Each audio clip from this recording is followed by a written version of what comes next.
un tandem de chic et de choc. En novembre 2020, plus d'un an après son départ des 12 coups de midi, Paul Elrarat a intégré la bande des grosses têtes sur RTL. Aux côtés de celui qu'il surnomme son père de la radio, Laurent Ruquier. À l'époque, l'animateur de France 2 découvre Wikipol sur TF1 et tombe sous le charme de son humour saillant et de ses connaissances hors normes. C'était risqué mais j'ai senti le potentiel, a-t-il confié. Au départ, tout n'a pas été simple pour Paul Elrarat. Au micro du podcast Le SD-Click-S. Il confie avoir subi les remarques de ses camarades de jeu. Aujourd'hui, je pense que tout le monde m'apprécie, lâche Paul, avec le sourire. À tel point qu'il a tissé une forte amitié avec Laurent Ruquier. Interrogé à ce sujet, il nous confie vouloir approfondir leur relation, loin des sociétaires des grosses têtes. Depuis son arrivée dans les grosses têtes, Paul Elrarat a dû faire un gros travail sur lui-même pour coller au ton de l'émission.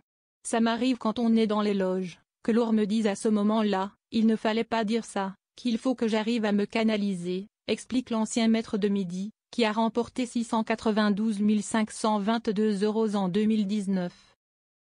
Avec le temps, les deux journalistes ont tissé une véritable relation de confiance. À tel point qu'un cas de dispute sur le plateau d'enregistrement. Laurent Ruquier prend son téléphone pour calmer Paul, il y a eu des passes d'armes où il a dû appeler Paul pour lui dire qu'il avait bien raison sur telle question.